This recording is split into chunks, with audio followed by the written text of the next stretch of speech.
Salam əziz müəllimlər, hər vaxtınız xeyir olsun. Demək, bu gün proqramlaşdırmada ilk 50 sualın izahını vermişdim. Kanalda var, daxil olub izləyə bilərsiniz. Yerdə qalan 50 sualın izahını isə indi qeyd edəcəm. Suala keçməmişdən əvvəl onu qeyd edim ki, həm WhatsApp üzərindən ödənişsiz dərs qrupu, həm də Telegram kanalına qoşula bilərsiniz.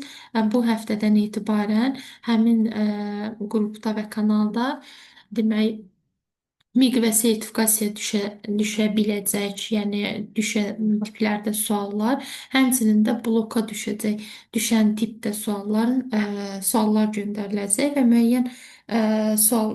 müəyyən sayda suallardan sonra həmin sualların da izahları veriləcək. Ödənişsiz WhatsApp qrupu və Telegram kanalına qoşulmaq üçün nömrə qeyd edəcəm. Həmin nömrəyə WhatsApp üzərindən yazıb qrupa qoşula bilərsiniz. Bundan əlavə yanvar ayından iki qrup açılacaq. Birincisi deməli miq və sertifikasiya üçün sıfırdan başlayacaq qrup olacaq. Digəri isə Python proqramlaşdırma dilinə ayrılan qrup olur, hansı ki müəllim və abituriyentlər üçün proqram qurmanı öyrənmək istəyənlər üçündür. İkinci qrup. Birinci qrup miq sertifikasiya hazırlaşan müəllimlər üçün sıfırdan başlayacaq qrup olacaq. Digər qrup isə proqram qurmanı öyrənmək istəyən abituriyentlər və müəllimlər üçündür. Hansı ki, blokda da proqram qurmadan düşür. Həmin qrupda biz həm alqoritmini, həm də ki, Python proqramlaşdırma dilindən, yəni həm blok sxem, həm də proqram qurmanı öyrənirik. Sadədən mürəkkəbə doğru. Ətraflı məlumat üçün isə yenə deyirəm, nömrə qeyd edəcəm. O nömrəyə WhatsApp üzərindən yazıb əlaqə saxlaya bilərsiniz. 51-ci sualdan baxaq. 50-yə qədər kanalda izah var. Həmçinin də keçən ilin, bu ilin miq blok suallarının izahı kanalda var. İzləyə bilərsiniz. 51-ci suala qədər izah etmişdim. 51-də klaviaturadan 50 ədədi daxil edilərsə, Python dilində yazılmış proqramın nəticəsini müəyyən edin. Deməli, 50 ədədi daxil olunursa, burada şərt operatorudur. Elifdə də qayda bu cürdür ki, əgər bir yerdə doğru cavab alarsa, digərlərinə baxmır. Yəni, digərlərini artıq hesablamır. İndi A-nın qiyməti 50-dir. 50 böyükdürsə ondan doğrudur və də hər tərəf doğru olmalı idi. A kiçikdir 50-dən. A-nın qiyməti 50, 50 də 50-dən kiçik deyil. Yanlışdır bu. Və bir tərəf yanlışdırsa, avtomatik yanlış olur. Daha sonra if yanlışdırsa, yəni ifə yox deyəndə elifə keçir. A-nın qiyməti 50, burada yazırıq 50. Yenə 50 kiçikdir 60-dan doğrudur və 50 böyükdür 50-dən yanlışdır. Əldə hər tərəf doğru deyil, yəni bir tərəf yanlış alındısa, deməli burada elifə yox cavabı verdim. Və keçir digərinə. Elifdə A 50-dir, burada da 50-dir. 50 60-dan böyükdürmü? Yanlışdır. Or 50-ni 10-a böləndə qalıq 0-a bərabərdir, düzdür. Orada isə bir tərəfin doğru olmağı kifayətdir ki, biz elifə hə cavabı verək. Elif doğrudur və keçir print A üstəgəl 2. A 50-dir.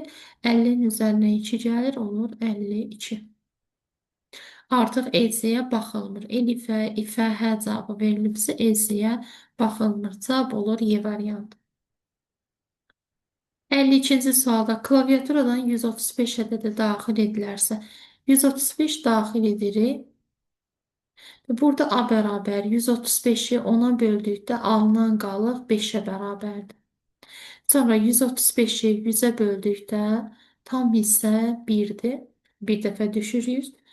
Və 135-i 10-a böldükdə 13 dəfə, 13-ü də 10-a bölüb qalığı istədikdə 3 düşür.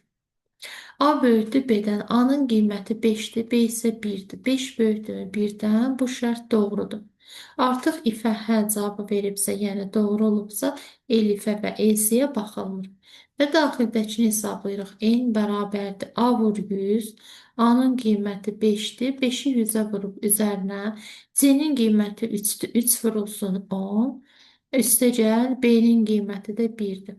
Alınır 531 bərabərdir 531. Və print eni istəyir. En də yeni qiymət alıb 531 nəticəsini ekranda göstərəcək.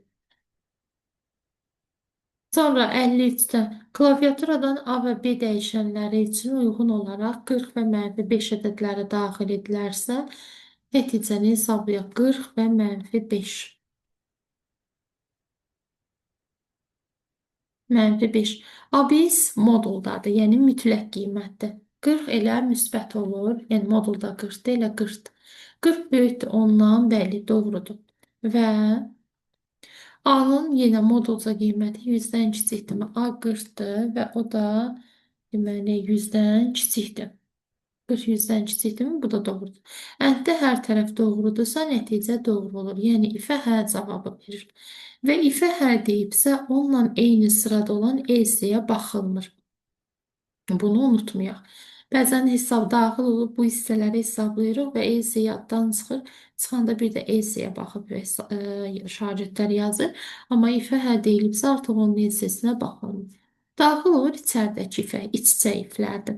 İfin qiyməti, ifdə A, yəni 40, ona böləndə tam hissə 4-dür. 4 böyükdür 5-dən, yox deyirik. Yanlışdır. Yox. İfə yox deyəndə elsiyə keçirik və onunla eyni sırada olan elsiyə baxırıq. Digər elsi ona aid deyil. Eyni sırada olan elsidə A bərabərdir, A vurulsun 5. A-nın qiyməti 40-dır. 40-ı vururuq 5-ə, alınır 200.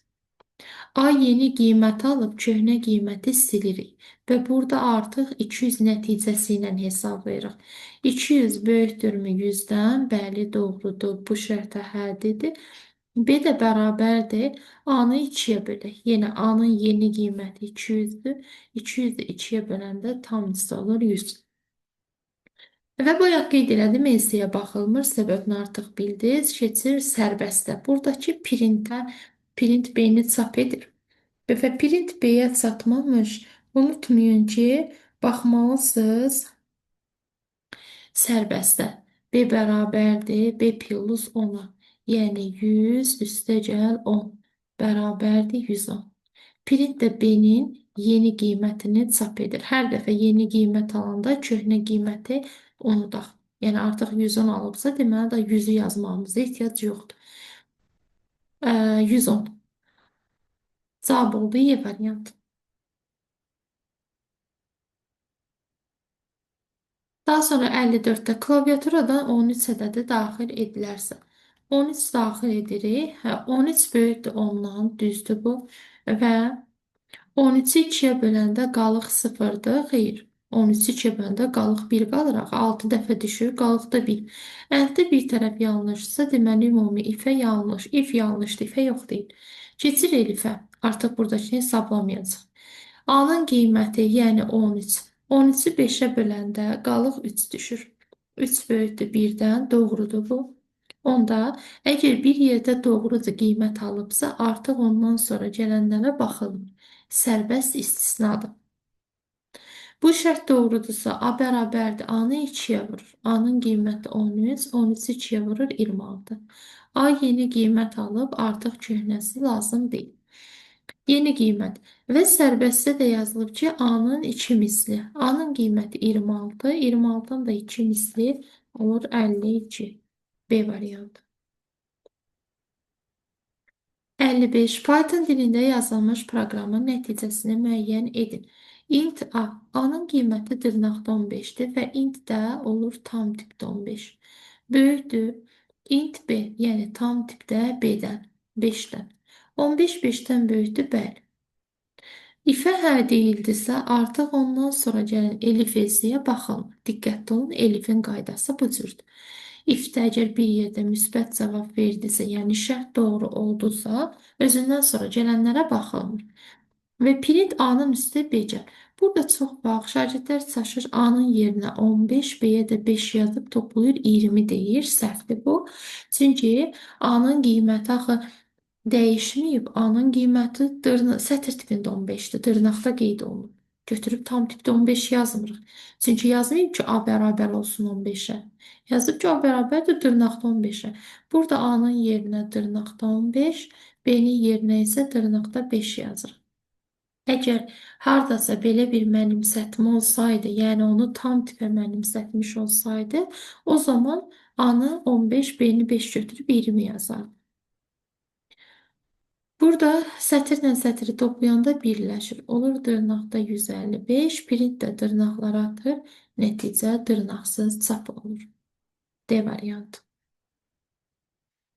56-da yenə nəticəni istəyir. X bərabərdir 7, Y bərabərdir X. 7-dən 2 çıxanda qalır 5.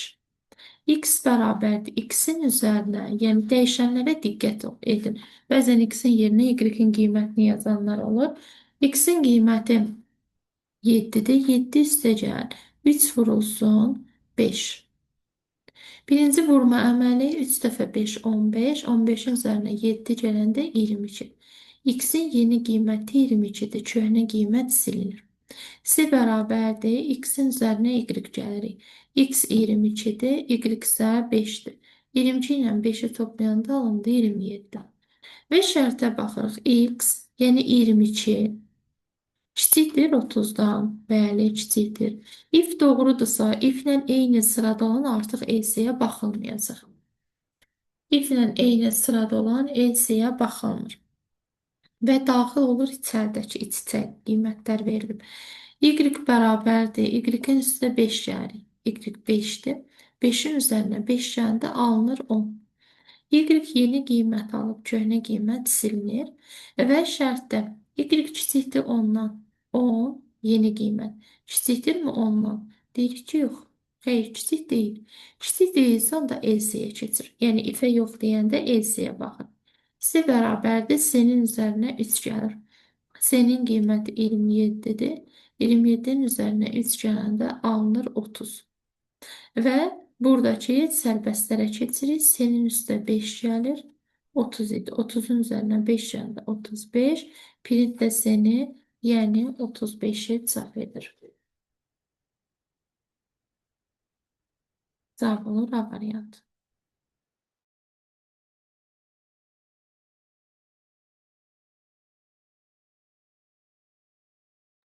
Daha sonra Deep Python proqramlaşdırmada sonuncu mövzulardandır. Biraz da çətin bölmədir. Yəni şagirdlər biraz çətin qavrayır. Burada demək, bir dəqiqə. Həm də ki, defin içərisində həm for olduqda, həm while olduqda lap aləm deyil bir-birinə. Deməli, burada biz dövrlərdə diqqət etməliyik. Bura gələnə qədər artıq biz bu şərt operatorun içindədir. Amma biz şagirdlərə bunu burada öyrətmirik. Dövrü tamamilə izah edib bitirəndən sonra, istər şagird, istər də müəllim, bitirəndən sonra defə keçirik. Yəni, bu sual burada yarımçıq qalır. Burada mükəmməl bilməliyik foru, mükəmməl bilməliyik failə. Hər ikisini, yəni asan yolla izahını bilməlisiniz. Və bunu da proqramın nə iş gördüyünü göstərəcəm ki, yəni bəlkə bir 5-6 dəfə burada dövr var, bir onu qədər də aşağıda dövr var. Yəni minimum 10 dəfə dövr olur. Yəni ən yaxşı halda. Artıq burada 10 dəfə də əlbəttə ki, imtahanda vaxt itkisidir.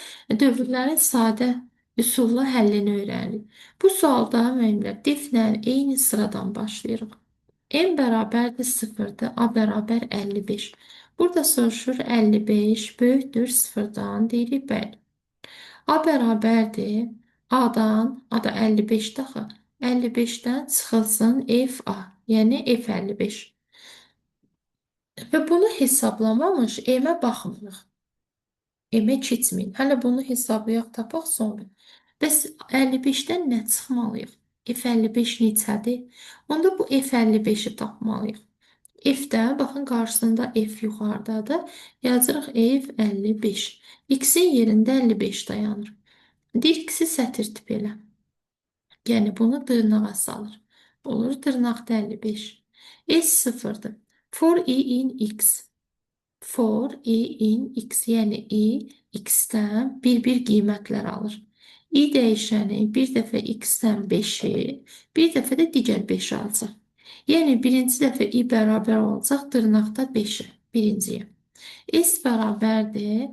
S-in üzərinə, S-in qiyməti 0-dır axı. 0-ın üzərinə int i-ni gəlir. Yəni, 0-ın üzərinə int i. I-ni tam tipə çevirir, olur 5. Təkrar dövrə qayıdır. Axı, for dövrdür, dövr hələ bitməyib. Təkrar bir də for i in x, yəni x-dən ikinci qiymət alır. 5-dir, 3-dür, hər nədirsə onu götürür. Olur 5. S də bərabərdir. S-in üzərinə S yeni qiymət alıb. 5-in üzərinə int i-ni, i-nin yeni qiymətini, yəni tam tipini 5-ni gəlir, olur 10. Və dövr bitib. Çünki for in x-dən həm 5 aldı, digərini də aldı da başqa alacağı qiymət yoxdur. Dövr bitəndən sonra keçir sərbəstə. Return S, yəni S-i qaytar. Return S-in qiyməti nədir? 10. 10-u qaytarmalıdır. F55-ə. Onu qaytarmalıdır 10. Demək, burada F55-in qiyməti artıq 10-dur. 55-dən 10 çıxmalıyıq.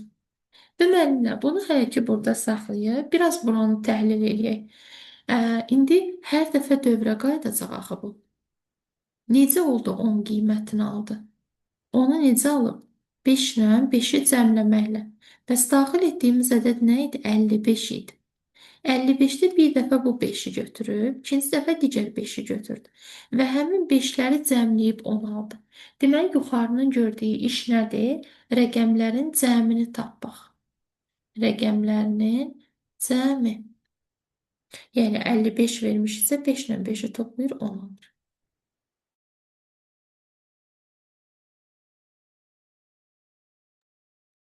Və aşağıda da həmin ədədin özündən, baxın, 55-in özündən rəqəmlərinin cəmini çıxır, 45 alır. M də bərabərdir 1-ə. 0 idi, 0-ın üzərinə 1 gəlir, oldu 1. Və burada bununla bitmir, təkrar bir də dövrə qayıdıraq. Aşağıda da while-də dövrdür. İndi A böyükdür 0-dan, A nədir? 45-dir. Deyəcək 45 böyükdürmü 0-dan? Bəli. Onda deyəcək A bərabər A minus F-A, yəni A bərabər 45, A-nın qiyməti 45 aldı. 45 minus F45. İndi təkrar F45-i hesablamalıdır. Deməli, yuxarını biz müəyyən etdik ki, bəs yuxarı rəqəmlərin cəmini tapır. Demək, bu dəfə F45-i hesablasaq, x-in qiyməti 45 olur və onu sətr tipinə salır. For in x-dən bir dəfə 4-ü, bir dəfə 5 alıb, bayaqki kimi cəmləyir. Deməli, bunun qiyməti olacaq 4 üstəgəl 5, yəni 9. 45-dən 9-u çıxacaq, qalacaq 36. M-in də qiyməti bir vahid artır. Yəni, olur 2. Məncə aydınlardır. Yuxarının gördüyü iş rəqəmlərinin cəmini tapmaqdır. Aşağıdakı dövrün məqsədi isə, təyinatı isə həmin ədəddən rəqəmlərinin cəmini çıxmaqdır. Baxın, 45-dən çıxır, 45-in rəqəmləri cəmi, yəni 9-u qalır 36. Sonra yenə deyəcək A böyükdür 0-dan, yəni 36 0-dan böyükdür, bəli.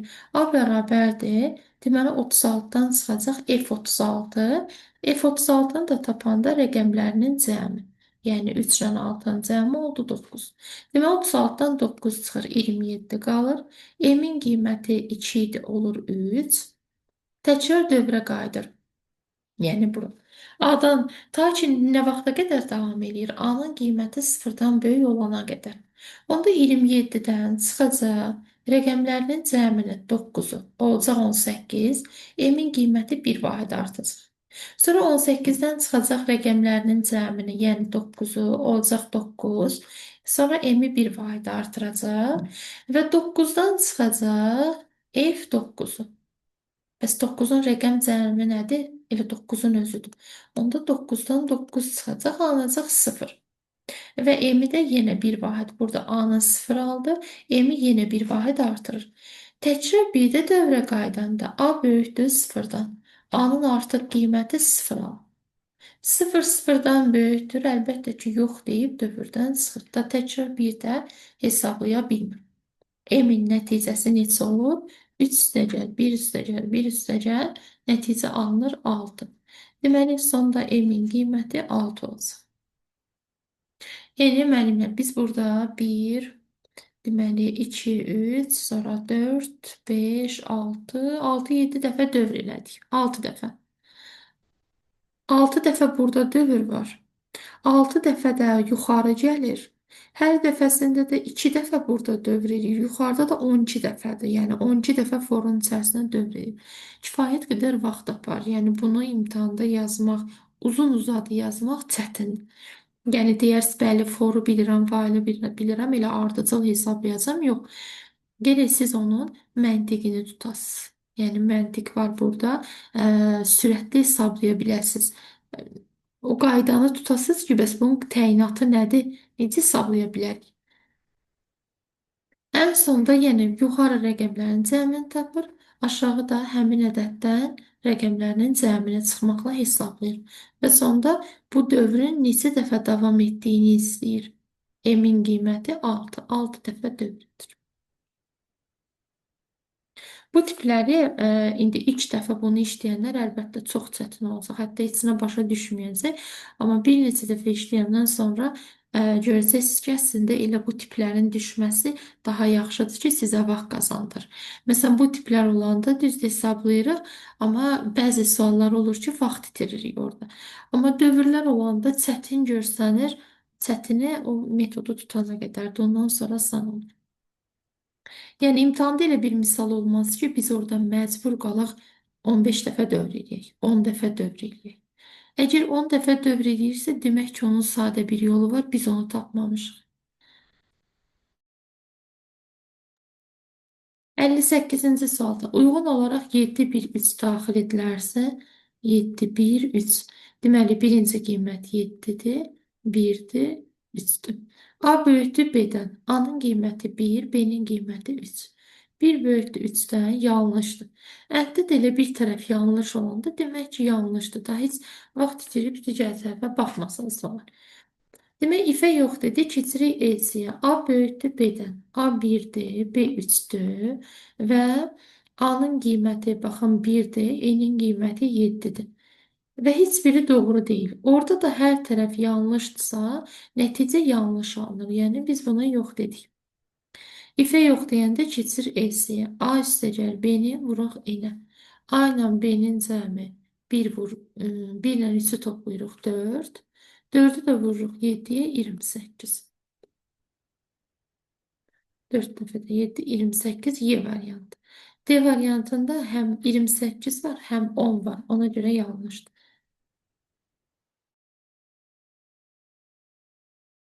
Daha sonra 59-cu sual yenə uyğun olaraq 5, 8, 4 çaşıb burada A-ya 5, B-yə 8 yox. Birinci E-nin qiyməti gəlib. Ona görə birinci E-nə yazır. 5, 8, 4. Daxil edildi. A böyükdür B-dən. 8 4-dən böyükdürmü? Doğrudur. True. Və 8 böyükdürmü 5-dən? O da doğrudur. Əldə hər tərəf doğrudursa, deməli if doğrudur. Daxil olub print A üstəgəl, yəni 8 üstəgəl B vurulsun N. 4 dəfə 5, 20, üstədə 8 gəndə 28 alın. Keçirik ifə. A böyükdür B-dən. Burada artıq alt-alta ifdir deyə ifin hər biri yoxlanmalıdır. A-nın qiyməti 8, B-nin qiyməti isə 4. Or, A-nın qiyməti 8, N-də 5-dir. Orada da bir tərəf ən azı doğrudursa doğrudur. Bunlar doğrudur demək burada ifədə həqiqdir. Və print A vur N, A-nın qiyməti 8, N-də 5. 8 vur 5, üstəgəl B. Olur 44. Bu da doğrudur. İfə hə deyəndə artıq EC-yə baxılmır. Deməli, birinci print hesablayanda 28-i çap etdi. İkinci print isə 44-ü çap elədi. 44-ü. Yəni ki, həm 28, həm də 44 çap olunacaq. İkisi də. 2 dəfə printə düşübsə, deməli, ekranda 2 dənə qiymət görünəcək.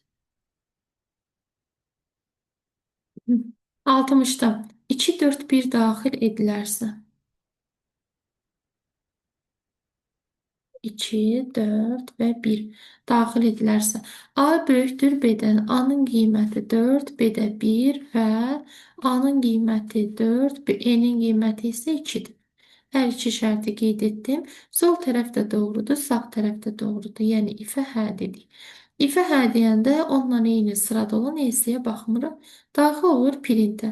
A üstə gəl, yəni 4 üstə gəl, B vurulsun, N. B-ni N-ə vur. Bir dəfə 2, 2 üstə də 4 gələndə 6. Demək, birinci print 6-nı çap elədi. Və digər ifə keçirik. A böyükdür B-dən. A-nın qiyməti 4-dür. B-nin qiyməti 1 or. A böyükdürmü N-dən? Bəli, hər ikisi doğrudur. Deməli, ifə hə deyil. Print A vur, A vurulsun N. Yəni 4 vurulsun N, üstə gəl B. 4 dəfə 2, 8, üstə də 1 gələndə 9. Demək, birinci print 6-nı, ikinci print 9-u çap elədi. Ekranda həm 6, həm də 9 görünəcək B variantı. 61-ci sualda deməli C bərabərdir. A-nın kvadratı minus B-nin kvadratı. A-nın kvadratı B, yəni 5-in kvadratı minus 3-ün kvadratı. Qüvvətdə də 0,5. Qüvvətdə 0,5, yəni qüvvətdə 2-də 1 deməkdir. Bu da kök altına salacaq. 25-dən 9 çıxanda qalır 16 və 2-də 1 də kök altında deməkdir. Yəni kök altını bu cür də göstərə bilər, SQRT ilə də göstərə bilər. Və yaxud 16-nın üstə 2-də 1, bu 16-nı 4-ün kvadratı yazıb, onu da qüvvətdə 2-də 1 yazanda yenə 2-lər ixtisar edir, 4 qalır. Əslində 4,0 çıxır. İndi 4 böyükdür 5-dən deyirik, yox, böyük deyil, bərabər deyil. EC. C-nin qiymətini 4 tapdıq. 4 üstdən kiçikdirmi? Yanlışdır. EC-yə keçir və -1-də çap olunur A variantı.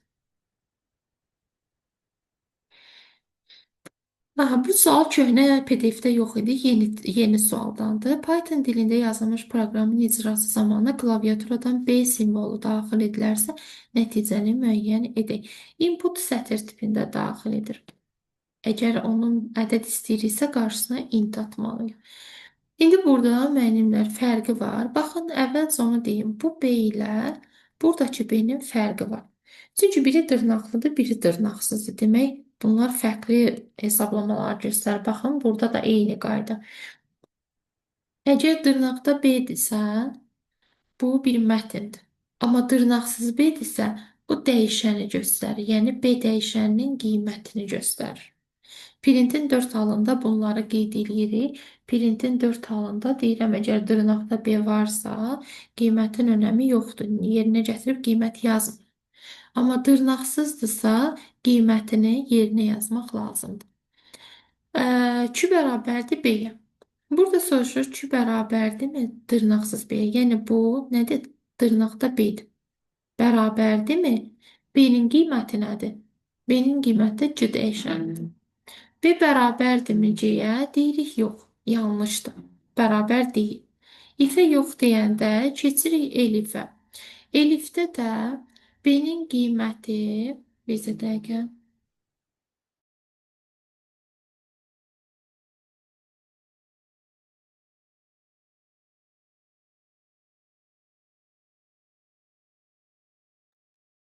deməli, elifdə də bu qiymət dəyişən, B dəyişənidir. Qiymətini yerinə yazıram B. Bərabərdir C-yə.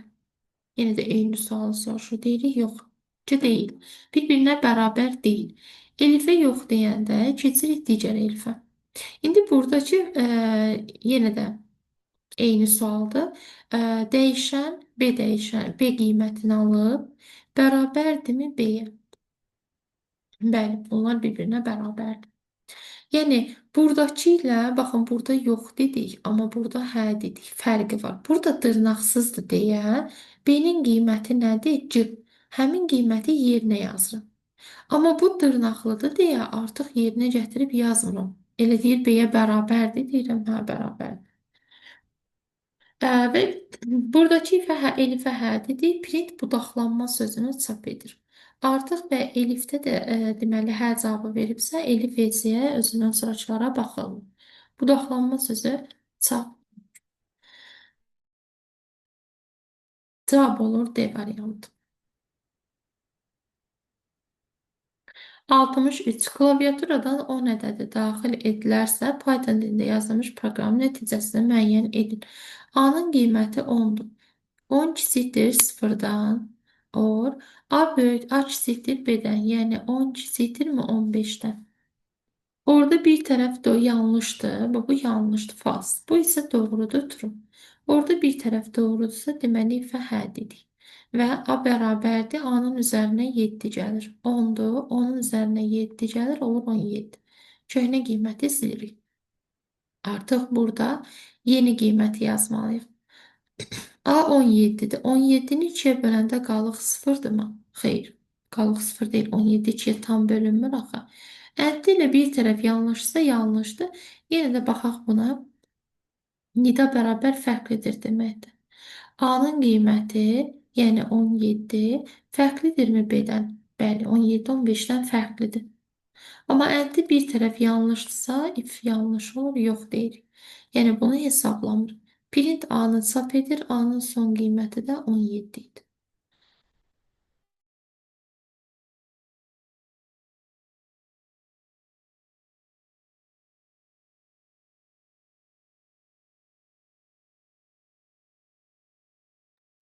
Daha sonra A bərabər 20, B bərabər 15, A bərabərdir. A-dan, yəni 20 çıxılsın, 2 vurulsun 15. 2-ni 15 vuranda 30, 20-dən də 30 çıxanda -10. A yeni qiymət alıb, köhnə qiymət silindi. Burada A böyükdür B-dən, yəni -30 böyükdürmü 15-dən. Mənfi də müsbətdən böyük ola bilməz. İfə yox deyib B-siyə keçirik. C bərabərdir 2 vurulsun A. A da -30 alıb. Minus B.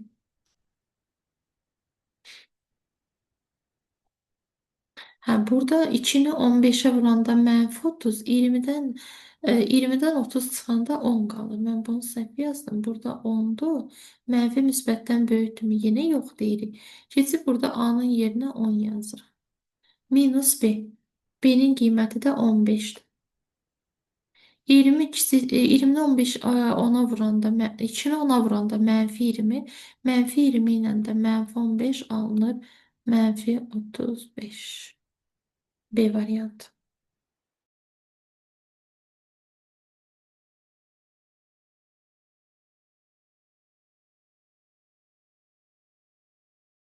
Daha sonra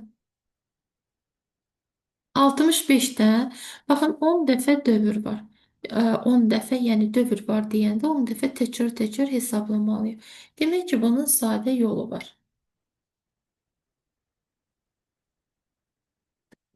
Sadə üsul nədir? Biz məntiqini tutmalıyıq. Şərtdə deyir ki, 10 dəfə icra olunarkən x, y dəyişənləri daxil edilib. Proqramın icrası nəticəsində neçə dəfə B çap olunur? Baxın, deyir neçə dəfə bura düşərik. Bunu çap edək. B hardadır? EC-də. EC-yə nə vaxt düşür? İfə yox desə. Deməli, biz baxmalıyıq ki, görəsən hansı x, y qiymətlərində ifə yox deyəcək və EC-yə keçəcək. Yaxşı, if bizdən nə istəyir? Biz nəyə yox deməliyik? Deyir x kiçikdirsə z-dən. Z-də 2-dir. Or y böyükdürsə 9-dan. Bu şərtə yox deməlidir. Və müəllimlər burada bu şərtə yox deməsi üçün orada nə vaxt yanlış olur? Hər tərəfi yanlış olarsa, hər tərəf false olarsa ümumi yox demiş olur. Deməli, x kiçikdirmi 2, biz buna yox deməliyik. Onda x-ə nə qiymət yaza bilərik? X-ə 2 yaza bilərik, 2 2-dən kiçikdirmi yox deyər, 3 yaza bilərik, 4 və s. Yəni 2-dən 2 və 2-dən böyük qiymətləri yazsaq, 2-dən kiçikdirmi sualına yox deyək. Bəs burada sual versə ki, y böyükdür 9-dan, cavab da olsa yox. Onda y-ə nə yazmaq olar? Y-ə də 9-dan kiçik qiymətlər. 9 və 9-dan kiçiklər. 8, 7, 6 və s. Məsələn, birini gəlin yoxlayaq. Birinci yazılıb 1, 10 cütü. X-ə 1 verib, y-ə 10 yazsaq, deyəcək ki, 1 kiçikdir 2-dən. Bəli, düzdür. Orada da bir tərəf düz olanda ifə hə deyib A-nı çap edir. Amma bizə lazımdır B. Məsələn, buradakı variantlardan nəyi seçək? Tutaq seçək 5-dən -7 cütün. Bizə lazımdır x-in qiyməti, yəni birinci qiymət 2 və 2-dən böyük olsun, böyükdür. İkinci tərəf isə 9-dan kiçik olsun. 9 və 9-dan kiçiklər. Bu da kiçikdir. Deyəcək 5 2-dən kiçikdirmi? Yox. -7 böyükdür 9-dan? Yox. Orada da hər tərəf yanlışdırsa, ifə yox deyib EC-yə keçir və 1-ni çap edir.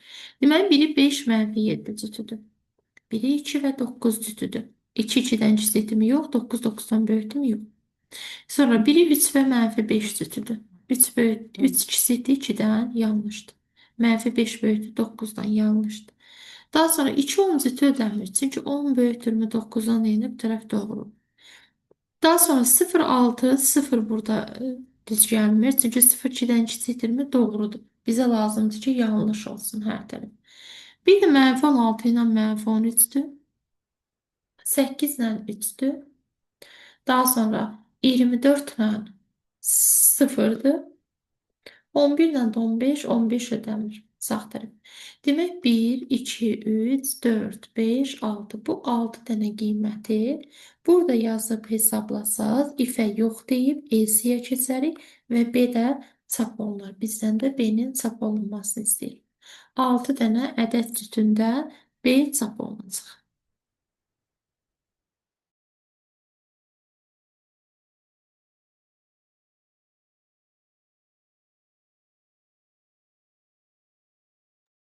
Klaviaturada 31 ədədi daxil edilərsə, 31-i 5-ə böləndə qalıq 1-dir. Bəli, 6 dəfə düşür, qalıqda 1 qalır. Düzdür. Orada da bir tərəf düz olsa kifayət eləyər, amma ikinci tərəfə də baxaq. 31-i 10-a böləndə tam hissə 3-dür. 3 də böyükdür 3-dən, bu da doğrudur. Yəni, hər tərəfi doğrudur. İfə hə deyəndə S-yə baxmırıq. Və y bərabərdir. X-i 7-yə böl. 31-i 7-yə böləndə 4 dəfə. X də bərabərdir. X-i, yəni 31-i y-ə vururuq. 4-ə vuranda 128.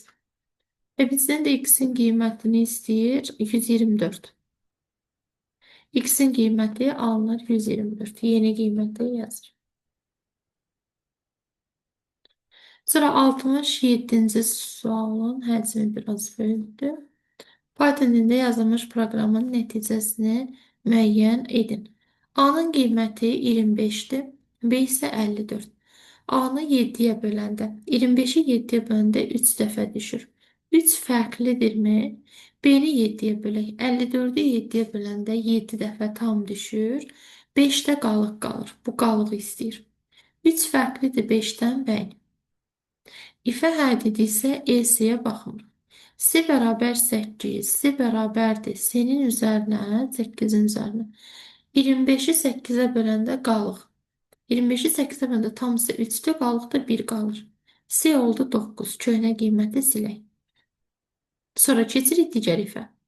İndi burada elif də var. Əgər bu ifə hə desə, artıq elif EC-yə baxmalı. A böyükdür C-dən. A-nın qiyməti 25, C-nin qiyməti 9. 25 böyükdür 9-dan, düzdür. Və C, yəni 9 böyükdürmü 54-dən? O da yanlışdır. Hətta bir tərəf yanlışsa, deməli ifə yox deyib. Keçirik elifə. A böyükdür, A-nı 10-a bölək. 25-i 10-a böləndə tam hissə düşür 2. 2 böyükdür 7-dən, yox. 2 7-dən böyük deyil. Buna da yox dediksə, EC-yə baxırıq. C bərabərdir 10-a. Artıq C-nin köhnə qiyməti lazım deyil, 10-dur. C də bərabərdir. C-dən A-nı çıxır. C 10, A-nın qiyməti isə 25-dir. Ondan 25 çıxanda qalır -15, C variantı.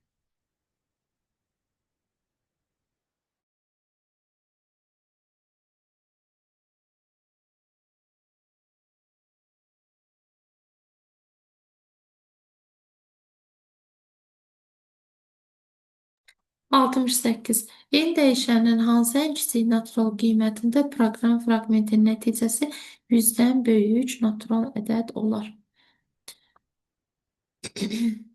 Deməli, n dəyişən hansı ən kiçik qiymətində nəticəsi 100-dən böyük qiymət olar. Deməli, enin qiyməti burada olmalıdır 100-dən böyük. Məsələn, 101. Minimum 101 ola bilər. İndi 101 də yaza bilmərik, çünki burada eni 2-yə vuranda 101 eləmir axı. Yəni burada enə minimum 50-dən böyük qiymət verməliyik. Yəni minimum 51 verə bilərəm. 51 də verəndə bu artıq 102 olur.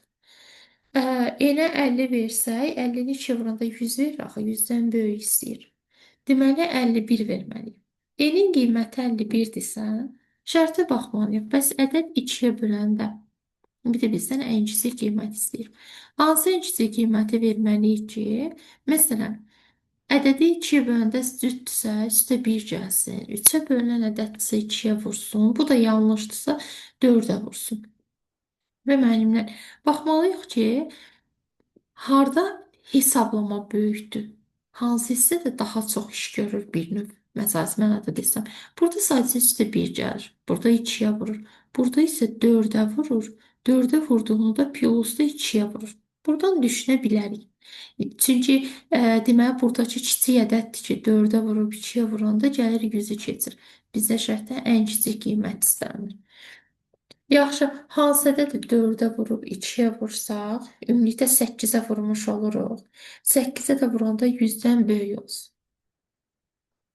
Məsələn, 13 ola bilər. 12-ni 8-ə vuranda 96 verir. 13 ola bilər. Gəl 13-ünü yoxlayaq. 13 olsa, 13-ü çünki 8-ə vuranda 104 verir axı. Amma bu şərtləri də ödəməməlidir. Yəni bunları ödəməsin, ifədə yox desin. Bu ifədə yox desin ki, EC-yə baxıb sərbəst hesablasın. 13-ü 2-yə böləndə yanlışdır. Sıfıra bərabərdirmi? Deyirik yox. Bərabər deyil. Keçirik ifə, yəni bunu hesablamırıq. 13-ü deməli 3-ə böləndə bərabərdirmi sıfıra? Bu da yanlışdır. 13 isə tam bölünmür. Keçirik. 13-ü 4-ə vurur, alınır 52. N də bərabər 52-ni də 2-yə vuranda alınır 104. Gördünüz, nəticə 100-dən böyük oldu və ən az 13 ala bilərik. İndi variantlarda 13-dən kiçiklər də var. Baxın, məsələn, 10-u yoxlasaq. 10 2-yə bölünürmü? Bəli, üstə 1 gəlir, olur 11. 11 3-ə bölünürmü? Səhvdir. Bölünmür. EC keçir. 11-i 4-ə vuranda 44 edir, 2-yə də vuranda 88 edir. Axı 100-ü keçə bilmir. Demək ki, yəni doğru yöndə yanaşmışıq. Ən kiçik ədəd verməliyik. Burada ən böyük hesablamalar bunlardır. Bu 1 artırır, bu 2 dəfə artırır, bu 4 dəfə artırır. Bəs 4 dəfə artıranda, bir də 2 dəfə artıranda ümumi ədədi 8-ə vurur. Və 8-ə vuranda 100-dən böyük qiymət alır. 100-ü 8-ə bölsəz 12 tam nə qədərsə alınır. 12 tam onda 5 tutaq ki alınır. Biz onu götürürük 13 tam.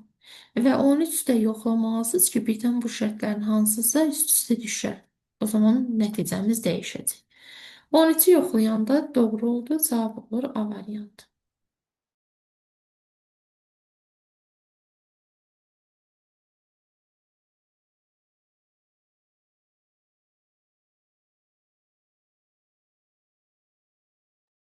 Python dilində yazılmış proqramın nəticəsini müəyyən edin.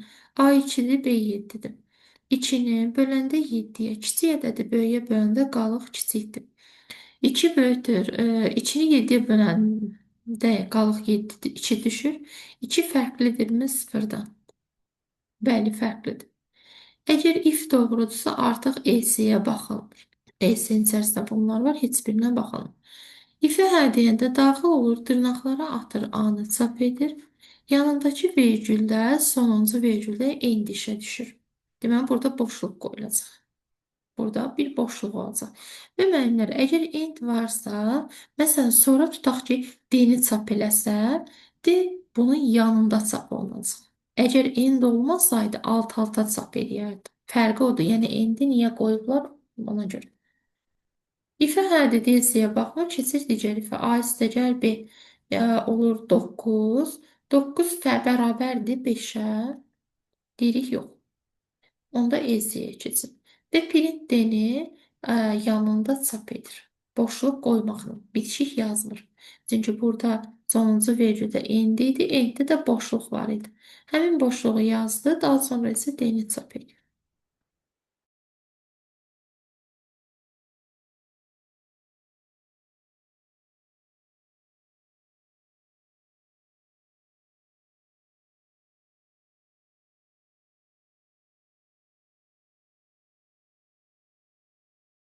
Hı. 70-ci sualda bunu digər tərəfə atın. Bir dəqiqə.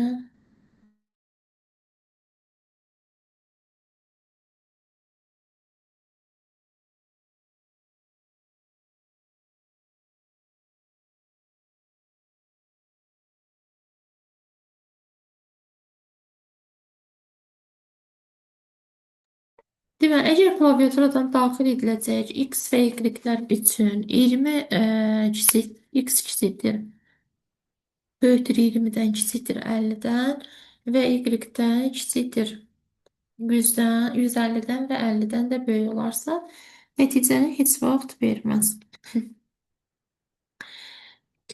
Deməli, x-in qiyməti burada 50 ilə 25 arasında, y-in qiyməti isə 50 ilə 150 arasında qiyməti alır və həmin qiymətlər də alır.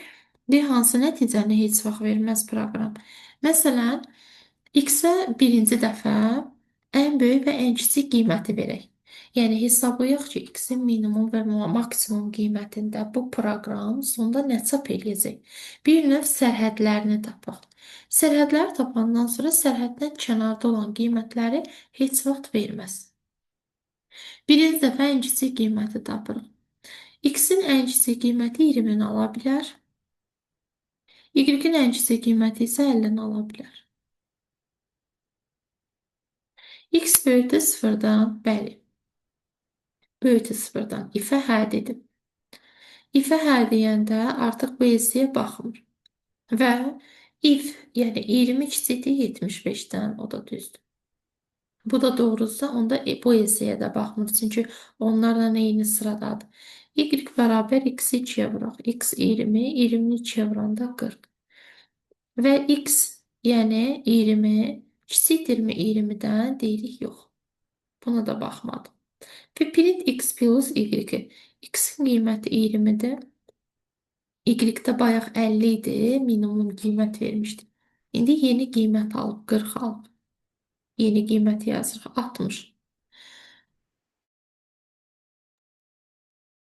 Deməli, x və y-ə ən kiçik qiymətləri verəndə oldu 60.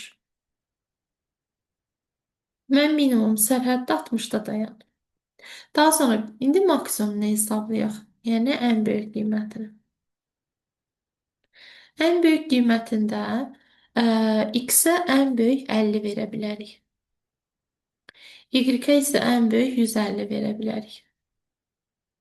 İndi x böyükdür sıfırdan. Bəli, 50 böyükdür sıfırdan. Hə. Yenə də ES-sinə baxılmır.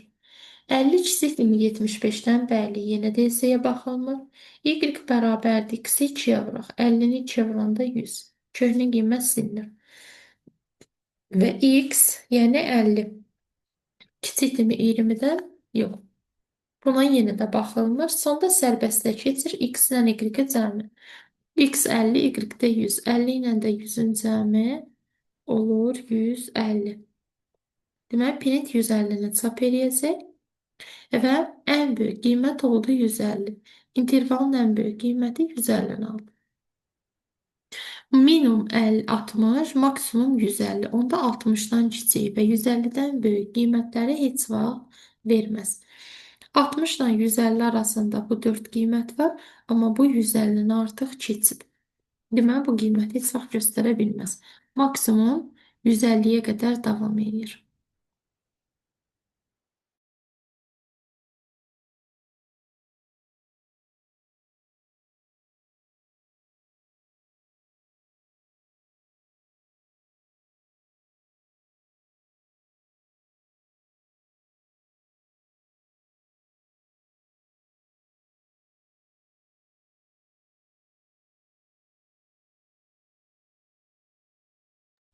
X bərabər 256, Y bərabər 0,5. Burada X-in qiyməti Sıfırdan %5 nədir? Kök altında. Yəni 256 kök altına düşür və alınır 16,0. Unutmayaq ki, 0,5 qüvvətdədirsə kök altıdır və və kök altından da qiymət həqiqi ədəd tipində çıxır. Float tipində nəticə alınır, tam ədəddə alınmır. If-də indi işarəti yoxlayaq. Y bərabərdirmi? Y neçə oldu? 16,0 oldu. Bu bərabərdirmi int-ə? Yəni bunu tam tipdə 16 deməkdir. Deyirik bəli. Yəni 16,0 ilə 16-ya bərabərdir. İfə hər deyəndə if-lə eyni sırada olan artıq elifdir, elsidir, baxılmır.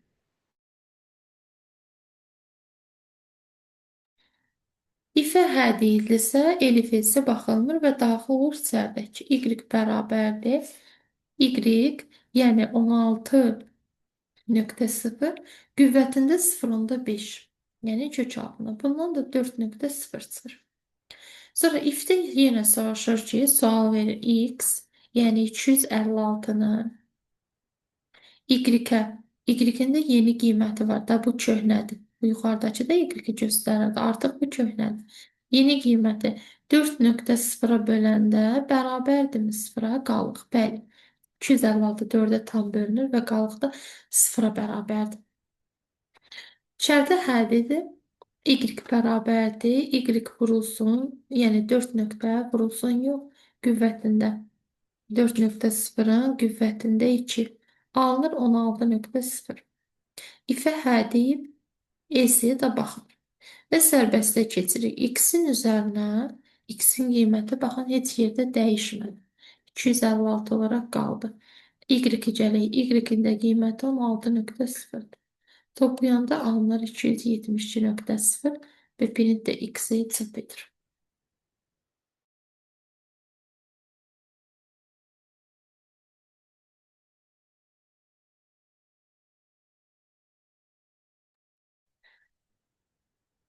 N dəyişəninin ən böyük natural qiymətində Python dilində yazılmış proqramın nəticəsi 1 olur.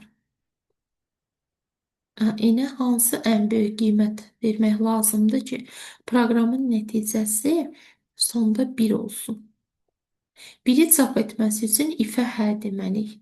Yəni soruşmalıdır ki, n kiçikdirmi 75-dən? Hə deyir ki, 1-i çap edin.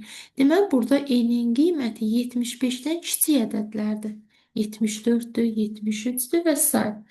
Və mənimlə burada n necə alınır? N ədədi n-in özündən həmin ədədi ona böləndə alınan qalıqdan çıxır. Və hətta əvvəldə də 8 dəfə azaldı. Deyir, hansı ədəddir ki, 8-ə bölürük. 8-ə böləndə bir qiymət aldıq. Həmin qiymətdən, həmin ədəddən ona böləndə alınan qalığına çıxanda 75-dən kiçik qiymət alınır. Ən böyük dediyinə görə, məsələn, burada düşünək ki, n-in qiyməti ən böyük 74 ola bilər. Və 74-dən sonra 75 kiçikdirmi 75-dən hə deməz. 74 kiçikdirmi 75-dən hə deyər. Deməli, buradan alınıb 74. Və 74 də buradan alınıbsa, demək ki, burada n neçədirsə, həmin ədəddən ona bölünəndə alınan qalığı çıxıb ki, 74 alınıb. Maksimum neçə verə bilərik? Bir dənə bu hissəni təhlil eləyək. Ədədi deməli birinci 8-ə bölüb 8 dəfə azaldıb. Sonra məsələn burada tutaq ki məsələn deyirəm 81 alınıb məsələn. Tutaq n-in qiyməti 81-dir. 81-dən çıxsa 81-i ona böləndə qalıq. 1-i çıxmalıdır. 81-dən 1-ə böləndə qalığı çıxırsa əgər 80 qalır. Yəni, ədədin özündən sonuncu rəqəmini çıxanda sonu sıfırla bitən ədəd alınır. Demək ki, biz burada ən böyük 74 yox, 70 yaza bilərik. Yeni deyirəm bunu. Baxın müəllimə, burada istədiyiniz variantı götürsəz, onu 8-ə böləndə 2 rəqəmli bir ədəd alınacaq. İstəyirsiniz ən böyüyü 790 götürək. 790-ı 8-ə bölsəz, düşəcək neçə dəfə? 96 dəfə. 96-dan çıxırsınız. 96-nı 10-a böləndə qalır. Görürsünüz, yenə də sonu sıfırla bitən ədəd alınır. Yəni 2 rəqəmli ədəddən bu ədədi 10-a böləndə qalıb 12-ci rəqəmdir. Yəni təhlilər mərtəbəsinə durandır. Həmin ədədə çıxsaq, axırı sıfırla qutaran ədəd alınır. Demək, biz burada maksimum 74 yox, 70 yaza bilərik ki, burada çıxanda sonu sıfırla bitən bir ədəd alınmalıdır axı. Yaxşı, n-in yerinə bəs burada ən böyük neçə yaza bilərik? N-in yerinə həmin yerdə biz maksimum 79 yaza bilərik. Çünki 79-dan çıxsa, 79-u ona böləndə qalığı qalacaq 70. Onda burada 79 imiş. Bəs hansı ədədi 8-ə böləndə 79 eləyər? Neyniyərik? 79-u 8-ə vurub həmin ədədi taparıq. 7 dəfə 9 8 dəfə 9 72. 7 dəfə də 8 56. Üstə də 70 gələndə neçə alınır? Deməli 79-u 8-ə vurub biz bölünəni tapırıq. Oldu 72, 7 dəfə 8 56 63. 632. Amma yenə də müəllimlər 632 yazmırıq. Çünki burada adi bölmə deyil, tam bölmədir. Bəs bunun qalığı da ola bilər axı. Məsələn, 633-ü də 8-ə böləndə 79 düşür. 634-ü də. Bəs burada qalıq maksimum neçədir? Maksimum qalıq 7-dir. Riyaziyyatda belə bir qayda var ki, qalıq böləndən hər zaman kiçik olsun. Bölən 8 isə qalıq 8-dən kiçikdir. 6, 7, 6, 5 ta 0-a qədər. Ən böyüyü 7-dir. Bunun da üzərinə 7 gəlirik, alınır 639. C variantı. Bir də ümumi gedirəm. Demək, n-ə ən böyük 74 verə bilərdik. Və burada baxırıq ki, ədəddən qalığı çıxanda, yəni bu nə deməkdir? Sonuncu rəqəmi. İstədiyiniz bir ədəddən onun sonuncu rəqəmini çıxanda hər zaman sonu sıfırla bitir. Bəs ən böyük neçə yaza bilərik ki, sonu sıfırla bitən 75-dən kiçik? Ən böyük 70 yaza bilərik. Yaxşı, 70 yazdıq. İndi bizə maksimum qiymət lazımdır axı. Burada cavab 70 alınır. Bəs 70 neçəymiş ki, sonuncu rəqəmində çıxanda 70 qalır. Ən böyük dediyinə görə, məsələn, ən kiçik desə 71 deyə bilərik. Ya 70 deyə bilərik hətta. Ən böyüyü deməli 79-dur. Sonuncu rəqəmini çıxanda 70 qalır. Ta 80 yazsaq ödəməz. Onda burada ədədi 8-ə böləndə tam hissə 79 olur. Bəs ədəd neçədir? 632. Yaxşı, tam hissəsi 8, bəs qalığı? Qalığı da maksimum 7 ola bilər. Deməli, həmin ədəd 639-dur. Baxın, 639-u bölsəz 8-ə 79 dəfə düşəcək. Qalığı da burada lazım deyil. Demək, cavab oldu C variantı.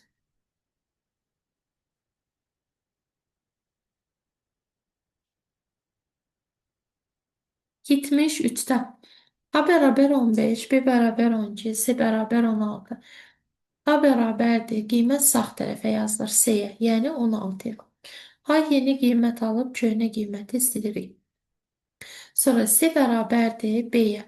B-nin qiyməti də 12-dir. C yeni qiymət alıb köhnə qiyməti silirik. Sonra B bərabərdir.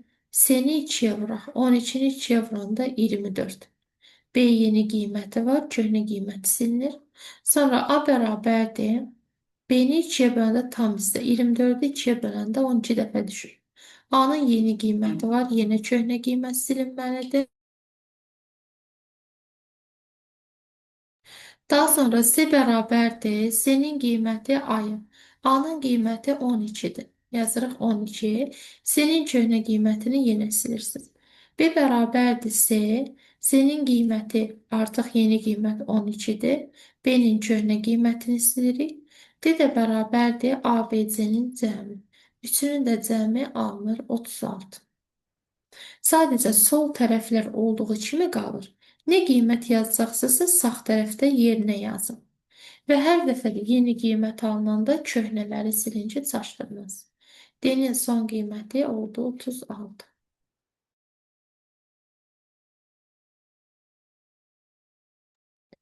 74-də.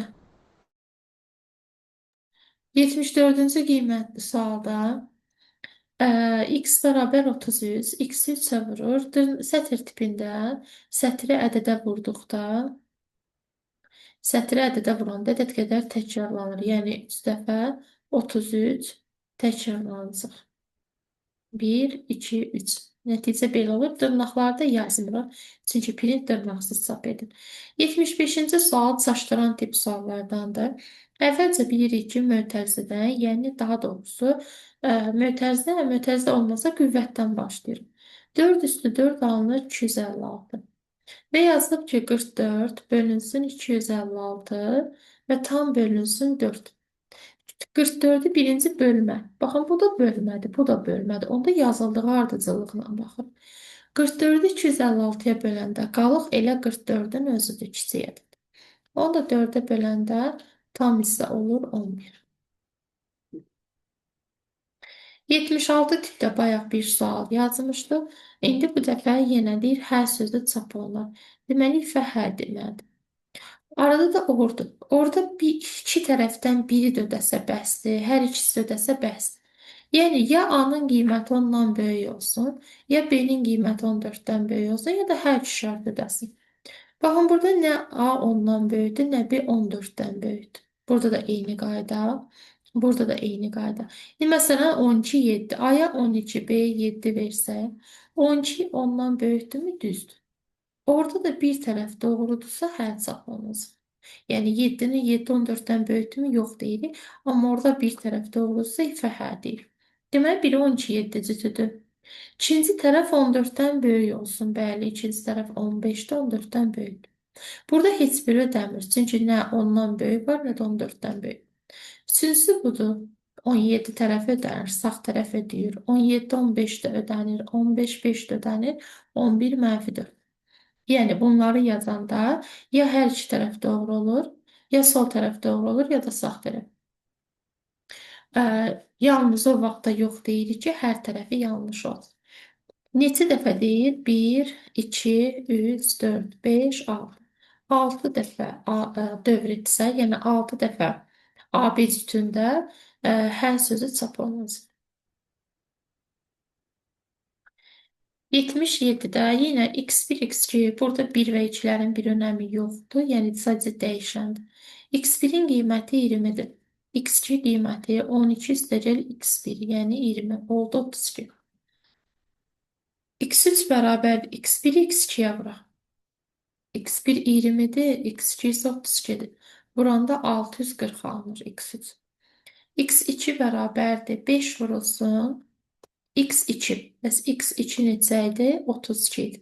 Dəyişənləri yerinə doğru yaz. 5-i 32-yə vuranda 160.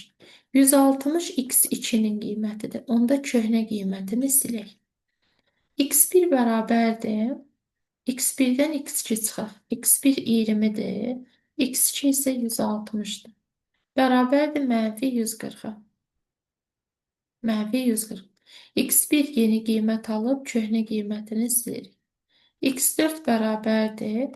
x1-in, yəni -140-ın üzərinə x2-ni, x2 də bayaq 160 aldı, 160-ı və onun da üzərinə x3-ü. x3-ün qiyməti isə 640-dır. -140 ilə 160, müsbət 160, 20 verir. 20 ilə də 640-ı toplayanda 660 alınır. Deməli, x4 660-a bərabərdir. 78. Python dilində yazılmış proqramda n dəyişənin qiyməti -33 olarsa, bərabərdir -33-ə. Burada modulda n, yəni müsbət 33.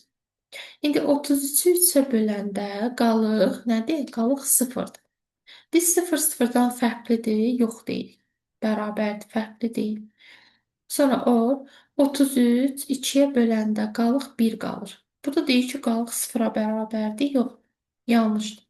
Orada hər tərəf yanlışdırsa yox deyir. Və ifə də yox deyəndə keçir else-yə. Və daxildəkilərə düşülmür. Else-də də dırnaqlar atılır, bir dənə 3 çap olunur. 79. M-lə N-in cəmi. Bu səhvəmizə 2023-də idi. Bloka düşən sual idi. M-in qiyməti 2, N-in qiyməti 6, K-dakı 9-dur. 2 ilə 6-nın cəmi kiçikdir 9-dan. Bəli, kiçikdir. İfə həddidirsə də S-yə baxılmır. K-nı, yəni 9 bölünsün N minus M. 9-u bölürük 6 çıx 2-yə. 4-ə. 9 da 4-ə böləndə 2 dəfə tam hissəni istəyir, olur 2.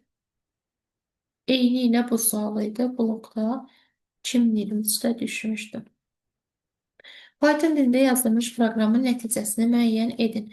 B bərabərdir sətrə, yəni bunu dırnağa atırıq. 3, 4, 5, 7, 6, 7, 2, 1. Sonra len B, len sayır. B sətrinə sayırıq. 2, 4, 6, 8 dənə elementi var. 8-i 2-yə böləndə bərabərdirmi 0-a? Bəli, qalıq 0-dır. Tam hissə 4-dür, amma qalıq da qalmır 0-dır. Bu şərt doğrudur, hə deyirik. Onda hissəyə baxılmır. B yazılıb C bərabərdir B. Mötərizənin içərisini hesablayaq. Len B 8 oldu da burada. 8-i 2-yə böləndə 4, 4-dən də 1 çıxanda 3. C bərabərdir B3-ə. B-də 3-cü element neçədir? Nömrələyirik. Nömrələmədə 0-dan başlayır. B-də 3-cü element 7-dir. Yazırıq 7. Və unutmayaq, sətr tipi ilə seçirik axı biz bunu. Onda dırnaqda 7 olur. Else-yə baxmırıq, sərbəst hesablayırıq. K bərabərdir int C, yəni bunun tam tipi vurulsun 2, 7 dəfədə 2 alınır 14. 81-də Python dilində yazılmış proqramın icrası zamanı 34 ədədi daxil edilərsə. 34 daxil ediləndə 34-ü 10-a böləndə qalıq 4-dür. 34-ü 10-a böləndə tam hissə 3-dür. 4 böyükdürmü 3-dən? Bəli, doğrudur. 3-dən böyükdür. İfə hə dedik. A bərabərdir. A-nı 2-yə böləndə tam hissə. 34-ü 2-yə böləndə 17 dəfə düşür. Sonra A-nı 5-ə böl. A-nın yeni qiyməti var da köhnə qiymət silinir. 17-ni 5-ə böləndə qalıq 2-dir. 17-ni 5-ə böləndə tam hissəsi 3 dəfədir. 2 böyükdürmü 3-dən? Yanlışdır. İfə yox deyəndə daxildəkilərə düşülmür və iflə eyni sırada olan əgər else varsa else-yə, if varsa ifə baxırıq. A-nı, yəni 17. 17-ni 8-ə böləndə 2 dəfə düşür. 17-ni 8-ə böləndə isə qalıq 1 düşür. 2 böyükdür 1-dən? Böyükdür, bəli. Onda A-nı 3 dəfə azaldaq. 17-ni 3 dəfə azaldanda 5 dəfə düşür. Və A bərabər A-nın üzərinə 1 gəlir, yəni 5-in üzərinə 1 gələndə olur 6. Print A-nı 6-nı çap edir. 82. Python dilində yazılmış proqramı icra edərkən, məsələ bayağı böyükdür. Proqram icra olunarkən klaviaturadan daxil edilir, nəticəni tap.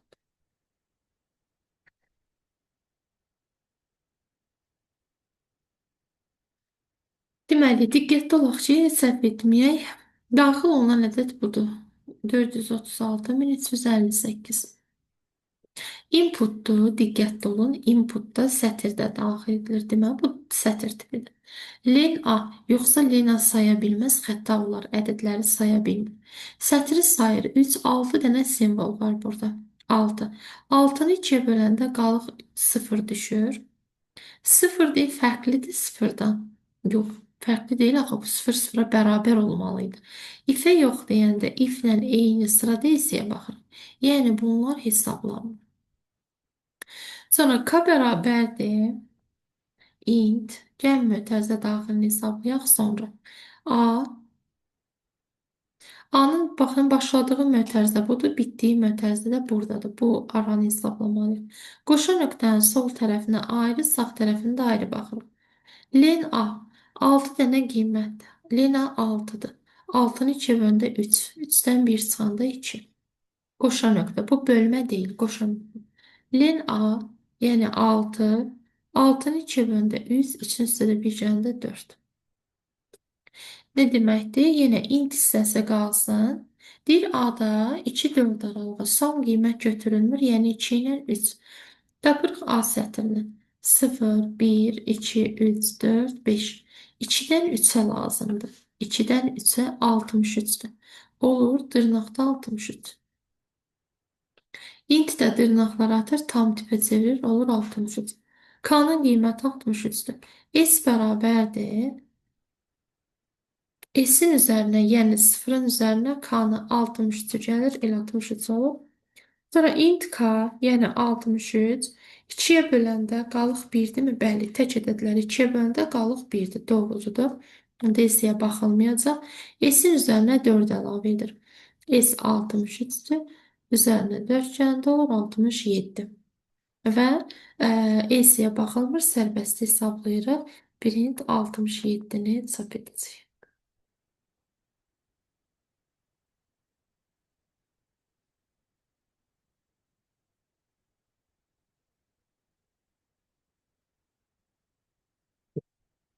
X-in qiyməti 2-dir. Y isə 8-dir. 2 kiçikdir 8-dən, bəli. Və ifə hə deyəndə bayaqdan qeyd edirəm, onunla eyni sırada olan elifə və eziyə baxılmır. Daxil oluruq içəridə. Z kiçikdir, Z 2-dir. Kiçikdirmi X-dən? Yox. 2 2-dən kiçikdirmi? Yox. Ödəmir. Onda eziyə baxırıq. Y bölünsün Z. Y 8-dir, Z isə 2-dir. Üstəcək X. 8-i 2 böləndə 4, 4-ün üzərinə 2 gələndə isə 6. 84-də A bərabər 33, B bərabər 5. A bərabərdir. A-dan, yəni 33-dən çıxır 6 vurulsun 5-i, 30-u. 30-dan 30 çıxanda qalır 3. A-nın yeni qiyməti var, köhnə silinir. Və A, yəni 3 kiçikdirmi B-dən? 5-dən, bəli. İfə hə deyəndə S-yə baxılmır. S bərabərdir. 15 vurulsun A. A da 3-dür. Minus 5 vurulsun B üstəgəl 3. B 5-dir. 5-in üstə 3 gəndə 8-dir. 15-dən 15-i çevirəndə 45. 5 dəfə də 8, 40. 45-dən də 40-a çıxanda alınır 5. Birincini, yəni 5-i çap edəcək. A-nın qiyməti 5 minus B-nin qiyməti də mənfi 5. Burada 5, mənfi 5 işarələr mənfi müsbət eləyir. 5 ilə 5-i toplayırıq 10. 10 böyükdür 0-dan düzdür. Onda S-yə baxmırıq. Daxil olur ifə B minus A. B-nin qiyməti mənfi 5 minus A. Yəni minus 5. Olur mənfi 10. Mənfi 10 0-dan böyükdürmü? Deyil. Keçir ifə A plus 5. Bunları toplayanda alınır 0. 0 kiçikdirmi 0-dan? Xeyr, bərabərdir. Və keçir digər. Yəni ifə yoxdursa da 2-ni də çap edə bilmir. A ilə B-nin cəmi yenə 0-dır. 0 bərabərdir 0-a. Bəli, 0 0-a bərabərdir. Da S-yə baxılmır. İfə hə dedirsə dırnaqlar atılır, 3-ü çap edir. Cavab oldu 3. 86-da proqram dilində, Python dilində tərtib olmuş yenə 10 dəfə çap olunub. Bir neçə dəfə də A ədədi A çap olunur. Yəni bura düşür. Yəni ifə hə deyir. İndi x kiçikdir 3-dən or y böyükdürmü z-dən, yəni 4-dən. Deməli biz tapmalıyıq. Burada şərt ödənməlidir. Axı orada hə deməlidir ki, A-nı çap eləsin. Onda hansısa bir tərəf doğru olmalıdır. Yəni biri doğru, biri yanlış olsa da olar. Amma ən az biri doğru olsun. Yəni 3-dən kiçiklər və 4-dən böyüklər. İkinci tərəf 4-dən böyükdürmü? 1 10 cütündə, bəli. Deməli biri budur. İkinci tərəf 4-dən böyükdür, bəli. Gəl, məsələn, ilk olaraq belə yaza bilərik. Birinci tərəfi 4-dən böyük olanlar. Birinci tərəfi 3-dən kiçik olanlar hansılardır? Baxın, biri budur. 1 10 cütü. İkincisi 3-dən kiçik olanlar 2 9 cütü. Sonra 3-dən kiçik olan 2 var. 3-dən kiçik 0 var. 3-dən kiçik mənfi 16 var. 3-dən kiçik də yoxdur. İkinci tərəfi də 4-dən böyük olanlar. Biri 10 idi yazdıq, 9 idi yazdıq. Bunlar 4-dən böyük deyil. 10 böyükdür, 6 böyükdür. Bunu da birinci tərəf ödəyirdi, ikinci ödəməsi də olar. 4-dən böyük deyil, 4-dən böyük deyil və bu da 4-dən böyükdür. Birinci tərəf 3-dən kiçikləri, ikinci tərəfi 4-dən böyükləri. Yəni 1 ödəyib digər ödəməsi də olur. Olanları seçirik. 1, 2, 3, 4, 5, 6. Yenə də 6 dəfə dövrdə ödənir. Sonra 87-dən. A bərabər 15, B bərabər 65. A, yəni 15 kiçikdir. B-ni, yəni 65-i 15-ə böləndə tam hissə. Özü də həm tamı, həm kəsiri istəyir. Deməli, 65-i 15-ə böləndə 4 tam 3-də 1 alınır. Yəni, qısası 4 tam nə qədərsə alınır. Axı 15 də 4 tamdan kiçik ola bilməz. Yəni, ifə yox dedik. Təqribi də tapsız, tamını bildik bəs. Yox deyirik, keçiririk Z. Deyir, A bərabərdir 20-yə. Aha, A-nın qiyməti 20 oldu. Köhnə qiymət silinir. Sonra ifə baxırıq. A böyükdürmü? Yəni 20 böyükdür. B-ni 5-ə böləndə. B 65-dir. 65-i 5-ə böləndə 13,0 alınır. Çünki bu tam bölmə deyil, ona görə flat tipində çıxır. Böyükdürmü? Bəli. Onda elifə, elsiyə baxılmır. B bərabərdir. B-dən çıxırıq A-nı. Yəni 20-ni. 65-dən də 20 çıxanda qalır 45. Və burada çaşdıran nədir? Götürüb 45 yazsaq səhvdir. Print A-nı istəyir. Biz B-ni 45 tapmışıq. A-nın qiyməti isə elə 20-dir. Deməli, sonda nəticə olacaq 20. Printin içərisinə hansı dəyişən yazılıbsa, həmin dəyişənin qiyməti çap olunacaq. Sonra 88-dən.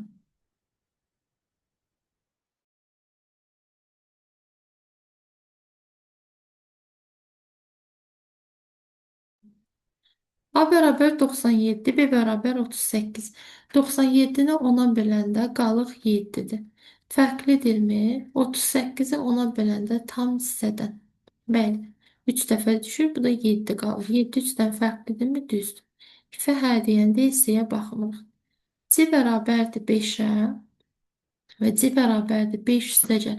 97-ni 38-ə böləndə qalıq.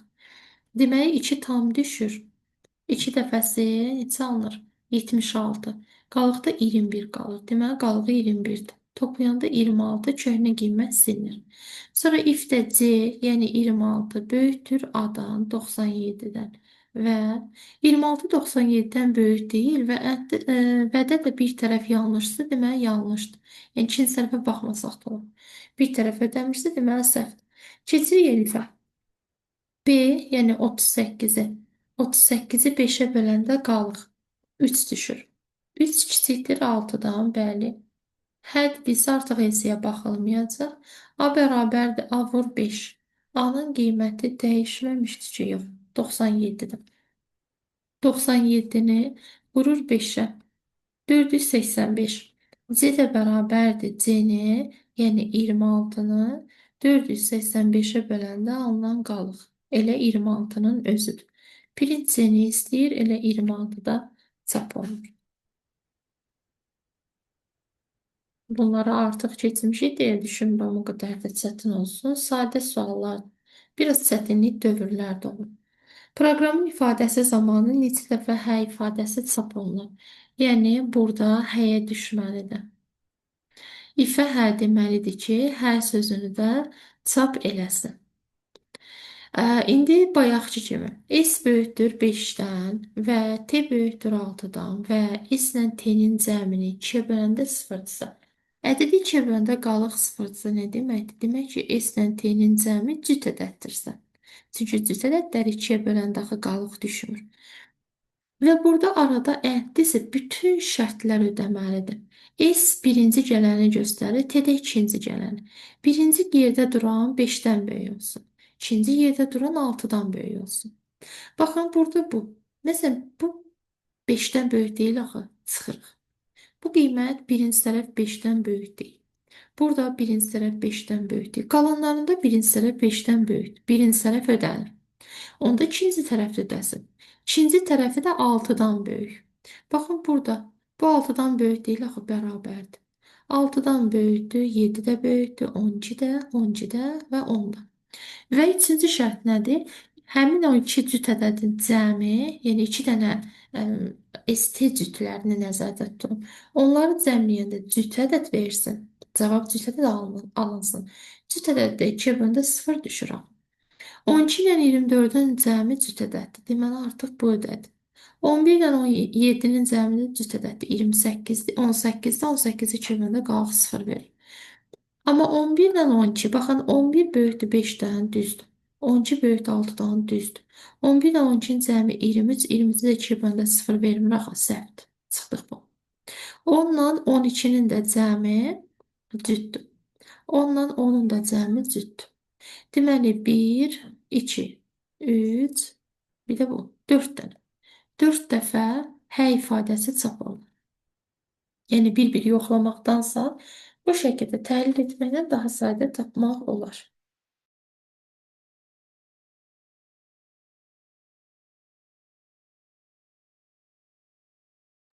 Python dilində yazılmış proqramın icrası zamanı klaviaturadan hansı ən kiçik natural qiymət daxil edilərsə, fraqmentin nəticəsi 8-ə bərabər olar. Deməli, ən sonda nəticəsi, deyək, nəticə 8 olar. Onda A-nın qiyməti burada 4 imiş ki, 4-ü 2-yə vuranda 8 verir. Yəni, bura qədər hesablamada A-nın qiyməti 4 alınmalıdır. 4-ü də 2-yə vuranda 8 versin. Demək, necə tapaq? Şərtdə klaviaturadan hansı ən kiçik naturaldır? Onda bacardığımız qədər kiçik qiymət verməliyik. Və baxırıq nəyə? Əgər A-nın qiyməti 6-dan böyük olsa, onun üstə 3 gələr. 6-dan böyük olsa, üstə 3 gələr. Və deməli, 6-dan kiçik olsa, onda 5 çıxır. Gəlin, məsələn, bu şərtə bir yox dedirdən cavaba baxaq. Yəni, mütləq belə baxmalıyıq demirəm, fərqli cür yanaşa bilərsiniz. İndi, məsələn, buna yox desin. Desin ki, A 6-dan böyükdür, yox. Onda A maksimum neçə ola bilər? 6 ola bilər, 5, 4, düz 6 götürək. 6 böyükdür 6-dan yox çıxır. Keçir elsiyə 6-dan 5 çıxır, qalır 1. Və 1 də ondan böyükdürmü? Kiçikdirmi? Bəli. 1-in üstə 3 gəlir 4, artıq elsiyə baxmır. 4-ü 2 vurur 8. Deməli 6 ola bilər. Görək bəlkə başqa qiymət də deyir. 6-nı yoxladıq, düz gəldi. 6 6-dan böyükdürmü? Yox deyirik. 6-dan 5 çıxır 1. 1 ondan böyükdürmü? Üstə 3 gəlir 4, 4-ü 2 vurur 8 alır. 6 qalsın. Başqa variantlar da ola bilər. Məsələn, tutaq bu dəfə deyirsiniz, niyə buna yox dedik, yəni buna hə deyək. Yəni, müxtəlif cür fikirləşə bilərik. Məsələn, 6-dan böyük, ən kiçik neçə verə bilərik? 7. 7 versək, 7 böyükdür 6-dan, bəli. 7-nin üstə 3 gələr, olar 10. 10 ondan kiçikdirmi? 10 ondan kiçikdirmi? Yox. Keçər elsiyə. Ondan 8 çıxar 2. 2-ni də 2-yə vurar 4 eləyər. 8 eləməz. Deməli, bu düz gəlir. Məsələn, tutaq 7 verməyə gəlin 9 verək. 9 böyükdür 6-dan. Düzdür. 9-un üstə 3 gələr 12. EC-yə baxmırıq axı ifə deyəndə. Keçir buradan. 12 kiçikdir ondan. Yox. Onda keçər EC-yə. 12-dən 8 çıxar 4. 4-ü də 2 vurur 8. Deməli 12 də ödəyir. 6 da ödənir. 12 də ödənir. Yəni axtarsaq başqa qiymətlər də ala bilərik. Hələ ki ən kiçiyi istədiyinə görə hələ ki ən kiçiyimiz 6-dır. Gəlin onda 6-dan kiçiklərə baxaq. Məsələn 5-ə baxın, 4-ə baxın və s. Bir neçəsini yoxlayaq. Tutaq ki 4 veririk. 4 6-dan böyükdür? Yox. Keçir 4-dən 5 çıxır, mənfi 1 qalır. Və mənfi 1 böyükdür, kiçikdirmi ondan? Hə. Mənfi 1-in üzərinə 3 gəlir 2. 2-ni də 2 vuranda 4 verir axı. Ödəmir. Deməli elə ən kiçik qiyməti 6 olaraq qalır. Yəni ki, bunu İzah üçün bu qədər uzatdım, yəni bir neçə dənə qiymət verdim. Məntiqi, yəni təkrar işləsəz, məntiqi sonunda tapa bilərsiniz ki, yəni 6-dan böyükdürsə üstə 3 gəlir və həmin qiymət 6-dan böyük üstə 3 gələndə artıq ondan kiçikdir şərtinə yox deyir 8 çıxır. Ya əgər hə desə, bu şərtə hə desə, onda burada keçər ifə baxır. Bu şərtə hə desə, burada elsiyə baxır. Bu şərtə yox desə, ifə baxacaq. Yəni biri 5 azaldır 3 gəlir, biri 3 azaldır 3 artırır 8 çıxır. Ən kiçik qiyməti oldu 6. Hələ ki böyük qiyməti 12-dir. Əgər başqa yenə şərtdə böyük desəydi, diqqətli olardıq ki, bəlkə 12-dən də böyük qiyməti var.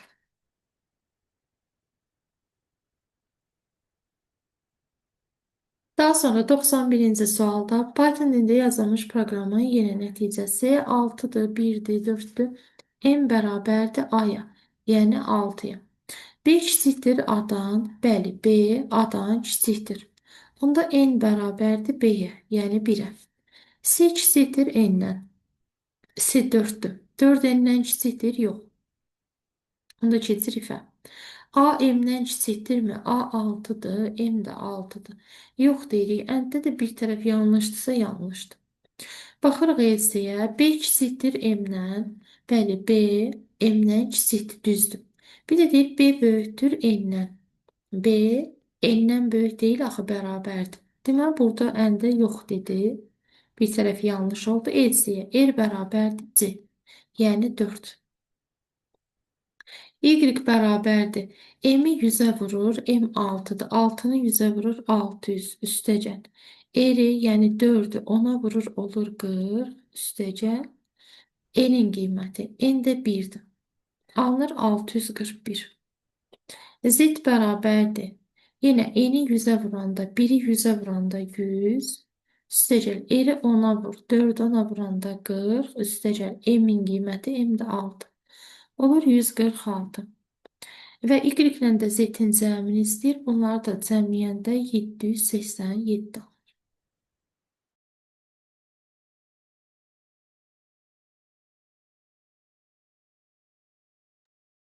92 Python dilində nəticə deməli fraqmentin icrası nəticəsində 35 alınıb. Yenə də məntiqi sualdır. Baxın, sonda z 35 olub.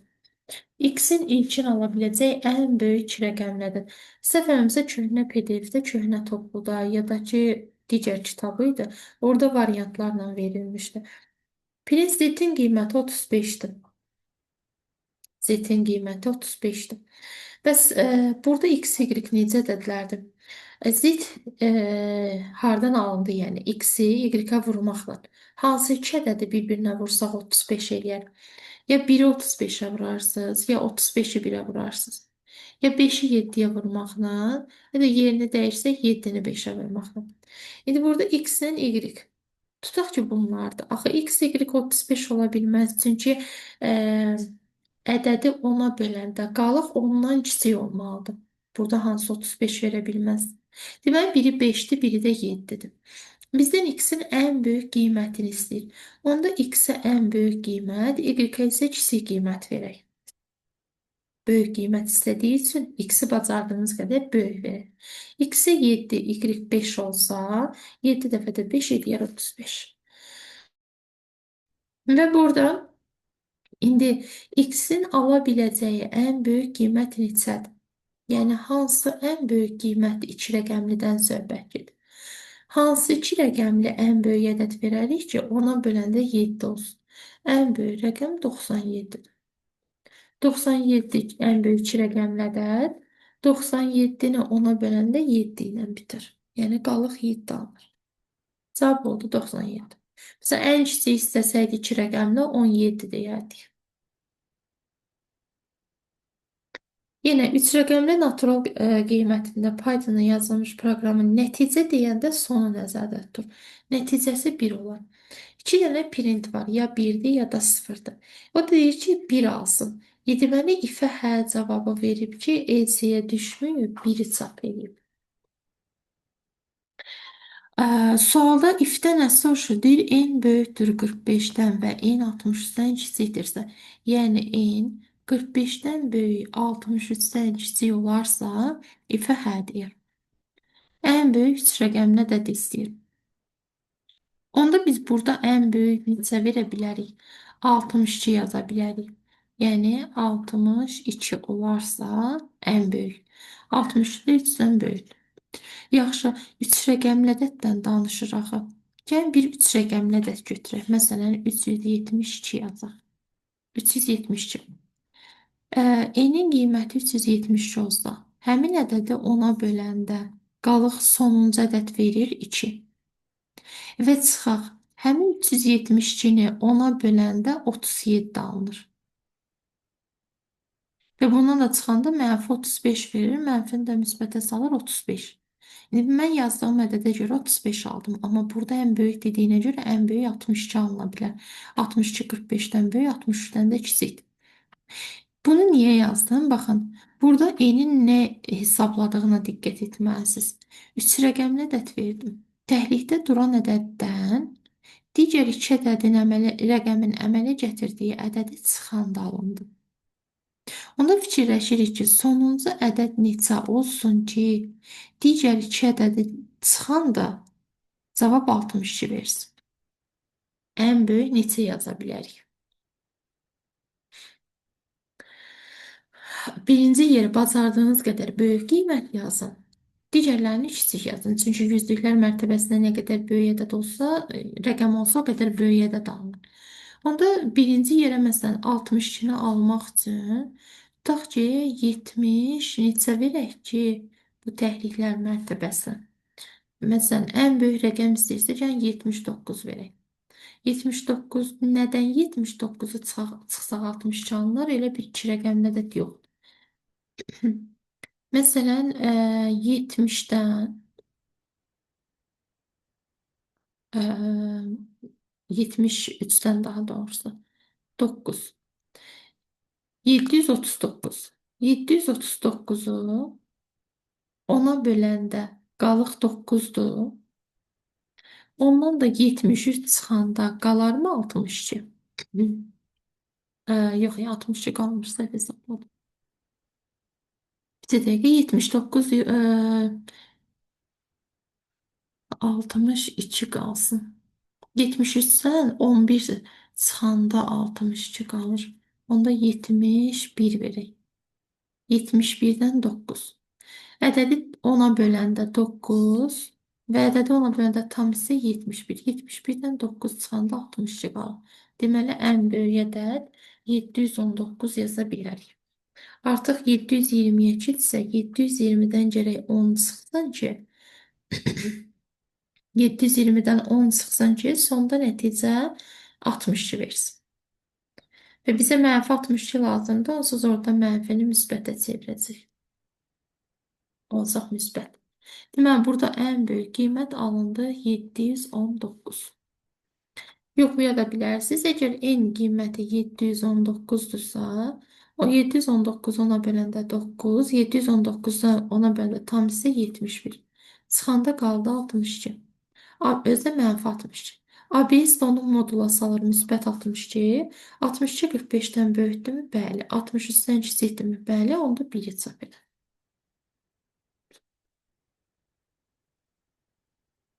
Daha sonra yenə eyni tipdə burada da proqramın nəticəsi 18 alınır.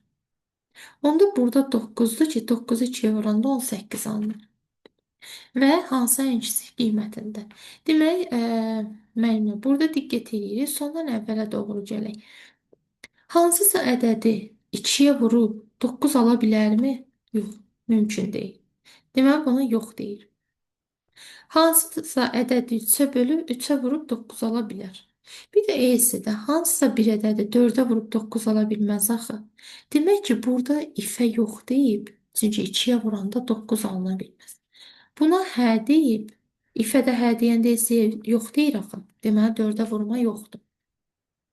Onda hansısa ədəd 3-ə tam bölünür və həmin ədədi 3-ə vuranda 9 eləyib. Deməli, burada 3 imiş. Yəni, len n sayanda 3 olub. 3-ü 3-ə böləndə 0-dırmı? Bəli. 3-ü vurub 3-ə olub 9. İfə hə dediyi üçün EC-yə baxmayıb və 9-u 2-yə vuranda 18 alıb. Soruşur ki, n dəyişəninə hansı ən kiçik qiymət ya natural qiyməti yazıla bilər? N-in qiyməti sayanda 3-dür. Deməli, burada hansısa bir 3 rəqəmlə də demiş. Ən kiçikdə nə yaza bilərik? 100 yaza bilərik. Ən kiçik 3 rəqəmlə də. Deməli, dırnaqda 100. Demək, n-in qiyməti 100-dür. 100-ü sətr tipinə salır olur dırnaqda 100. N bunun rəqəmlərini sayır. Len 1, 2, 3. 3. 3 3-dən böyükdürmü? Yox. 3 3-ə böləndə 0-dırmı? Hə. 3 3-ə vurur 9. Artıq hesiyə baxmır. 9 dəfədə 2, 18. Ən kiçik qiyməti 100-dür. Ən böyük qiyməti də desəydi 999 olardı.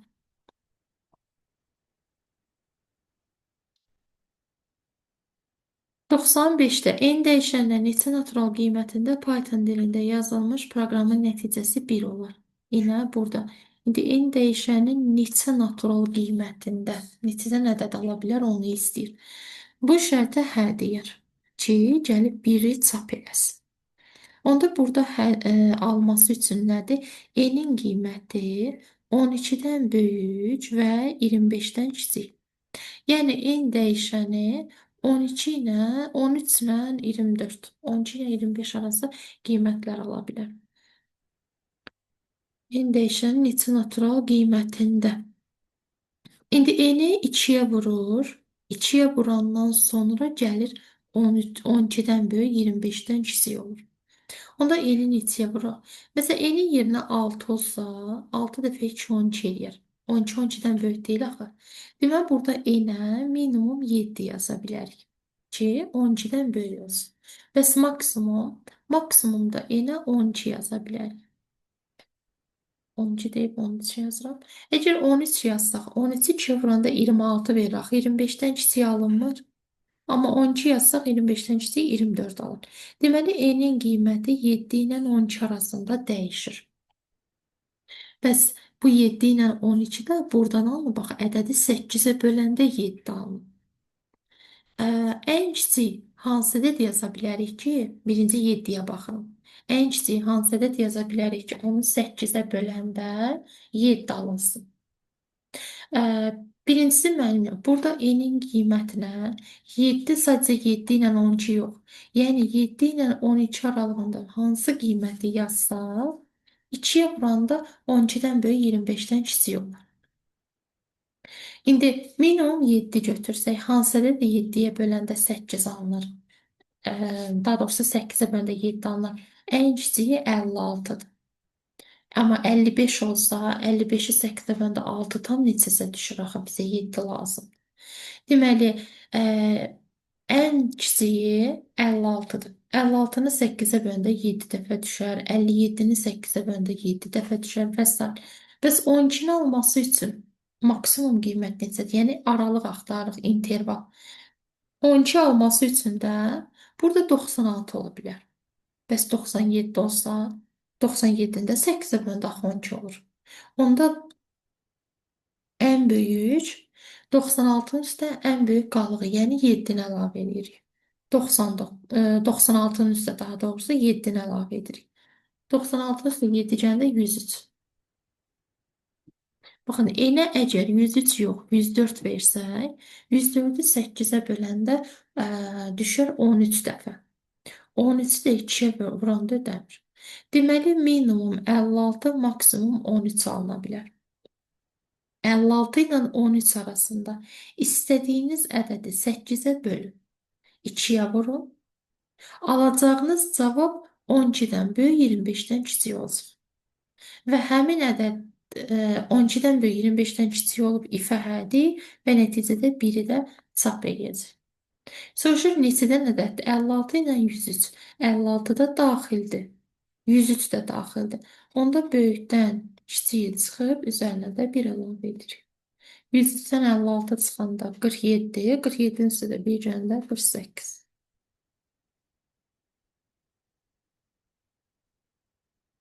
Deməli, 48 dənə ədəddə bu proqramın nəticəsində 1 çap olunacaq.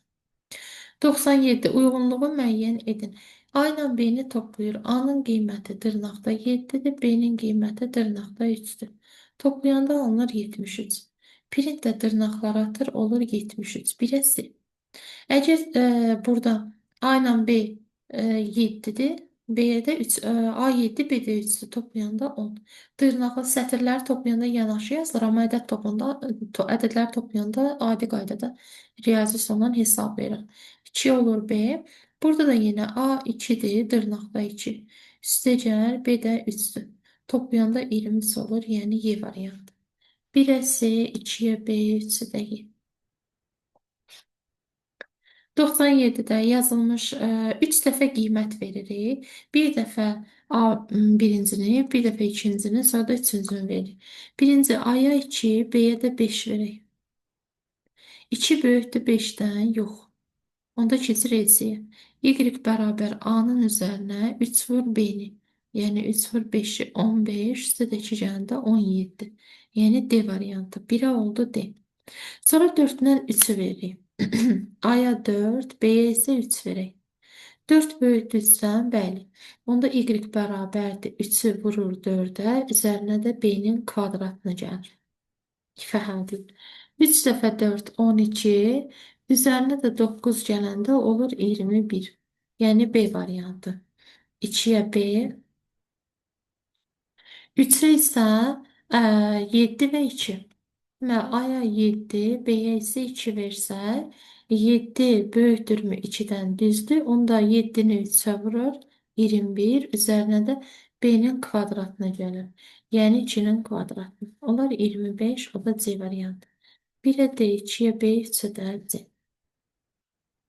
Sonra 98 uyğunluğu müəyyən edin. X-in qiyməti 15, Z bərabərdir. X-in üzərinə 18 gəlir. 15 ilə 18, 33. X bərabərdir. Z-dən, yəni 33-dən 5 çıxanda 28. X yeni qiymət aldı, köhnəni silək. Sonra Z bərabərdir. X-i 4-ə bölək. 28 də 4-ə böləndə 7. Və Z-i istəyir. Z-in son qiyməti 7 oldu. 1-ə B. Sonra X bərabər 6, Y 5, C bərabərdir X-ə, yəni 6-ya. X bərabərdir. Y-dən 2 çıxırıq. 5-dən 2 çıxanda 3. X-in köhnə qiymətini silirik. Y bərabərdir. C-ni X-ə vuraq. 6 dəfə 3, 18. Y-in köhnə qiymətini silirik. Print Y-i, yəni 18-i də çap edir. Y variantı. X 20, Y 11, C də bərabər X-ə, yəni 20-yə. X bərabər Y-dən, yəni 11-dən 2 çıxıb üstə C gəlir. Olur 29. X-in yeni qiyməti var, köhnə silinsin. Y bərabər C-nin üzərinə Y-i, yəni 11-i və çıxaq X-i, yəni 29-u. 31-dən də 29 çıxanda 2 qalır. 3-ə də olur A variantı. 1'ə B, 2'yə Y, 3'ə də A. 99-cu sualda yenə ə, A böyükdür 5-dən. 6 5-dən böyükdürmü? Bəli, doğrudur. Bəs B -6 böyükdürmü 0-dan? Yox, yanlışdır. İfə yox dedik, bunu hesablamırıq. A böyükdür, A kiçikdir B-dən. 6 -6-dan kiçikdirmi? Yanlışdır. Or, B kiçikdir 0-dan. -6 0-dan kiçikdirmi? Bəli. Bir tərəfdə doğrudursa, deməli doğrudur. Şərtdə hə dedik. A-dan B-ni çıxır, yəni 6-dan çıxır, -6-nı. Alınır 12. EC-yə də baxılmır. Bir də cavab oldu 12. B variantı. Sonra ikinci sualda yine A kiçikdir 5-dən. 6 5-dən kiçikdir, yox. Bəs -6 böyükdür 0-dan, o da yox. Deməli ifə yox dedi. Keçir bura. İfə A kiçikdir B-dən. A B-dən kiçik deyil, böyükdür, səhvdir bu. Ənddə bir tərəf səhvdirsə, deməli yenə yanlışdır. EC-yə baxırıq, A-nı B-yə vururuq. 6-nı -6-ya vuranda olur -36. Y variantı. Və üçüncü sualda A kiçikdir 5-dən. 6 kiçikdirmi 5-dən? Yox, yanlışdır. O. İndi B böyükdür 0-dan. -6 0-dan böyükdürmü? Yox. Ənddə bir tərəfdə yanlışdırsa, ümumi cavab yanlış olur. Orun da hər tərəfi yanlışsa, deməli if yanlış oldu. Yəni yox dedik. Keçir elifə. A kiçikdir B-dən. 6 -6-dan kiçikdirmi? Yox. Onda bu tərəf ümumi yanlış oldu. Or. A ilə B-nin cəmi 0 olur. 0 bərabərdir 0-a, bəli. Orada bir tərəf doğrudursa doğrudur. Print A ilə B-nin cəmi. 6 ilə mənfi 6-nın cəmi də olur 0. 3-ə də olur A variantı. 1-ə B, 2-yə Y, 3-ə də A. Və sonuncu sual 100. Burada A-nın qiyməti 15, B-nin qiyməti 10. C bərabərdir A ilə 10-un cəmi, yəni 15-in üzərinə 10 gəlir, olur 25. D bərabərdir ABC-nin cəmi A 15, B 10, C isə 25-dir. Toplayanda 50 verir. A bərabərdir B ilə C-nin cəmi. B 10-dur, C də 25-dir. Oldu 35. A-nın yeni qiyməti var, köhnəni silək. C bərabərdir B-dən, yəni 10-dan. Çıxırıq A-nı, yəni 35-i. Üzərinə də D-ni, yəni 50-ni gəlir. Bu olur -25. -25-in üstə 50 gələndə 25. Print C-ni, yəni 25-i çap edir. 1'ə oldu B variantı. İkinci sualda A bərabər 9, B bərabər 3. C bərabər A-dan, yəni 9-dan çıxır. 3 vurulsun, 3 bölünsün 9. 3 dəfə 3 9. 9-u 9-a böləndə 1, 9-dan da 1 çıxanda 8. Sonra A bərabərdir B-nin üzərinə, yəni 3-ün üzərinə C vur 2. 8 dəfə 2 16. 3 ilə də 16 oldu 19. A-nın yeni qiyməti var, köhnə silinir.